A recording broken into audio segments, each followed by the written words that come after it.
साहब यहाँ आ जाएं, मुझे कुछ चीजों के सांत्वना दे दें। आपने बॉडी देखी तो आपका दिल रोया कि नहीं रोया? आपके सीईओ ने किस लहजे से मेरे से बात की है, वो उसकी पूरी रिकॉर्डिंग है। रोते बिलखते पुलिस से सवाल करते, डीआईजी से मिलने की गुहार लगा और धरने पर बैठे इस वीडियो में जिस शख्स को आप देख रहे हैं वो कोई आम इंसान नहीं बल्कि एक एडीएम है जो उत्तर प्रदेश के झांसी जिले में पोस्टेड है। जरा देखिए कि अपने मृत भाई को इंसाफ दिलाने के लिए उन्हें प्रशासन के सामने किस हद तक गिड़गिड़ाना पड़ रहा है।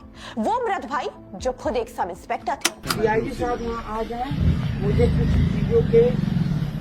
कुछ चीजों के सांत्वना दे दें। आपने बॉडी देखी तो आपका दिल रोया कि नहीं रोया?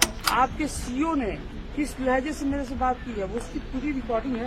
एडीएम अरुण गौड़ बार बार डीआईजी साहब से मिलने की गुहार लगा रहे हैं कि वो इंसाफ की राह में उन्हें कुछ सांत्वना तो दे।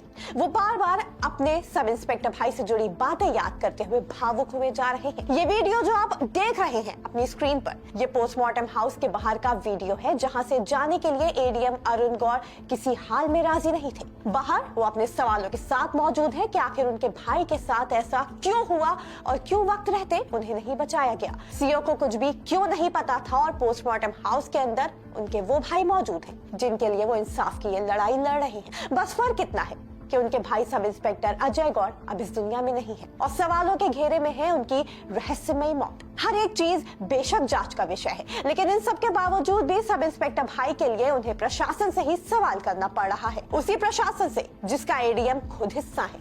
हाँ वो है।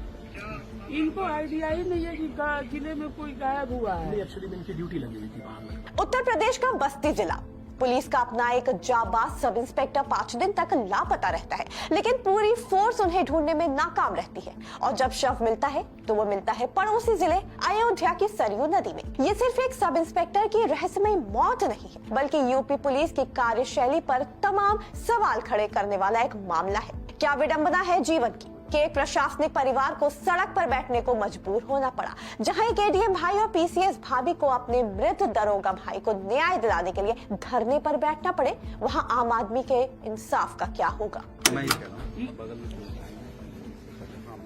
ये बगल में मैं यहीं पे मेरे भाई यहाँ पे है, आप वहाँ यहाँ बुला दीजिए।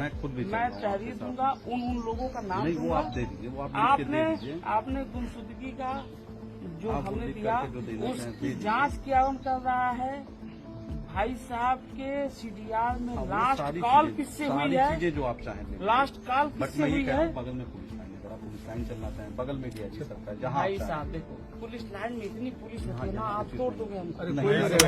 ऐसा नहीं है, ऐसा नहीं है, ऐसा नहीं, ऐसा नहीं, परिवार के बताइए, ऐसा हम लोग नहीं है परिवार अपने के। भाई को नहीं छोड़ के जाना। अब सवाल उठ रहा है कि क्या अजय गौड़ का गौड़ एसटी समाज से होना उनकी अनदेखी का कारण बना? क्यों बस्ती पुलिस ने वक्त रहते सर्च ऑपरेशन को तेज नहीं किया? तो सुनिए, पूरी कहानी सुन लीजिए, पूरी कहानी सुन लीजिए।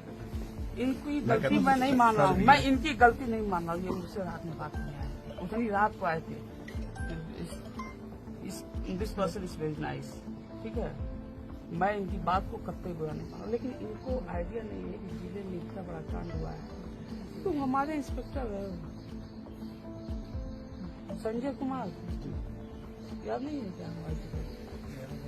तुम कोतवाली देहात में रहे हो, चरवा गए थे। अबे अरुण को भूल गए क्या तुम? नहीं सर। परिवार का सीधा आरोप है कि अजय गौड़ के साथ अनहोनी हुई है, लेकिन सवाल बरकरार है कि जिस जांच के लिए परिवार को धरने पर बैठने के लिए मजबूर होना पड़े, वहां एसआई अजय गौड़ की मौत का रहस्य कभी सुलझ पाएगा या इसे भी हादसा बताकर फाइल बंद